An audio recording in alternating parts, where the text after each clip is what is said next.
In a recent television interview with Amber, Leachin, the founder and chairman of privately held investment firm Portland Holdings, said he has a massive portion of his portfolio in cash because he's anticipating a market crash.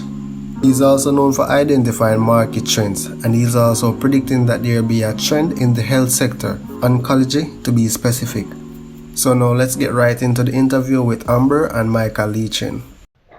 So, it was interesting. Warren Buffett had his, weekend annual general meeting, and you really didn't see Buffett buy anything during the crisis because there was so much uncertainty. I'm wondering, did you go out and buy anything, or were you more focused on, looking through this to kind of long-term things that are unaffected by the pandemic? This really feels to me like 1999, the dot-com era, which we lived through, which as a money manager, it was painful because we were the largest shareholder of companies like TD Bank, CI Financial, Invesco, money management firms.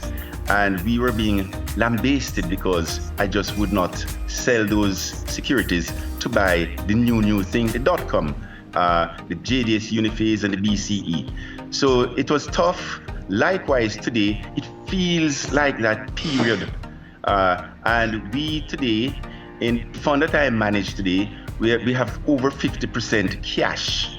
And we've been holding that 50% cash, notwithstanding, it's the fear of missing out. But we have no fear of missing out. We are confident that this too will come to, will eventually regress to the mean.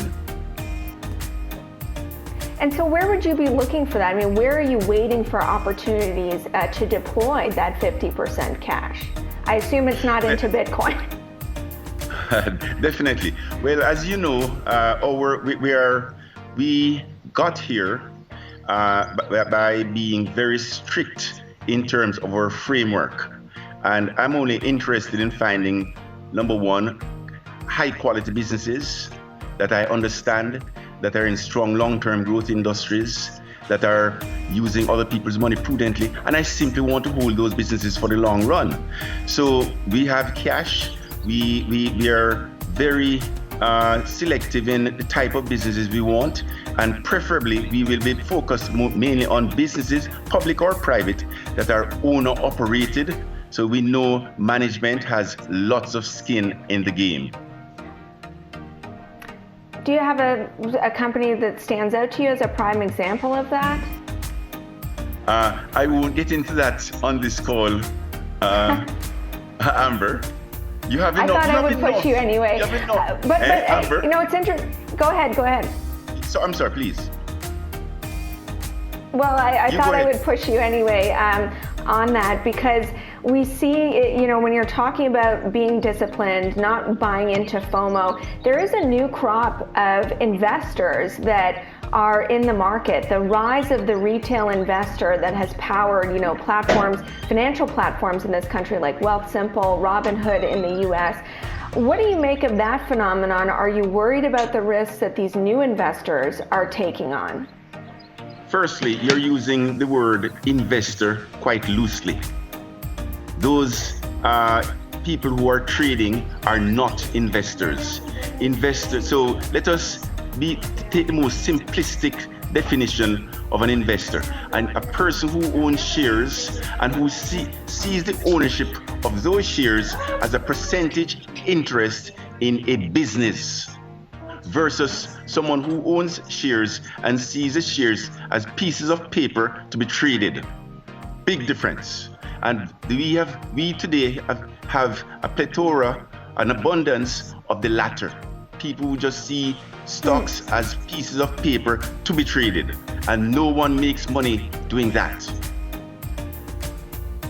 It doesn't sound like you think that this is perhaps a long-term phenomenon, because I know you have been plugged into retail investors, providing them opportunities to kind of alternative asset management, but it doesn't sound like this is a group of investors, I'm still using that word, that you think you can build a business around. No, we are not interested in that type of trader. We're interested in people who are primarily focused on creating wealth. And if you're thinking of creating wealth, your perspective has to be the long term, whether you buy a private business or public business. And you have to be driven, one has to be driven by a framework. Because when you have a framework, it's like religion. It keeps you focused and allows you to control your emotions, which is the danger and the bane of most people who are in the stock market. Their inability to control their emotions. We are seeing it today. FOMO. We've got a lot of ground to cover, but I'd love to just get your thoughts on this new investment arena, because as I mentioned, we think about you synonymously with wealth management and financial services, and here you are, really putting a lot of time and effort into healthcare. So, let me give you some context, Amber. In 1983, I was 32 years old, and I'm not very athletic, so I don't like to jump 10-foot hurdles. I like to walk over 1-foot hurdle. So in 83, being 32 and being a member of the baby boomer cohort, which would encompass people being born between 1946 and 1964, which is the largest percentage of the North American population, as you know, you ask yourself the question, what do 32-year-old families, what are they doing? Well, they're consuming, so they're buying a home, car, furniture, etc., etc. So in 83, we had the largest percentage of the North American population engaged in consumption. So we had a consumption boom. So I refer to that as the first wave. But remember what Wayne Gretzky said. When he was asked, how come you're so successful? He said, I go where the puck is going. So standing there in the middle of a consumption boom, you ask the question, well, what do 40-year-old people do? This is when I was 32. Well, they get anxious about retiring in comfort. So there's coming a saving and investing boom. So therefore, how do I best participate in that? Well, I could buy I could buy shares in a bank. I didn't own a bank then. Or I could buy shares in an insurance company. I didn't own an insurance company then. But when you buy shares in a bank, you don't get the perfect, it's not the bullseye for saving and investing, because you can get loan losses. Likewise, an insurance company neither is that the bullseye, because you can get underwriting losses. But the bullseye is in shares of wealth management companies.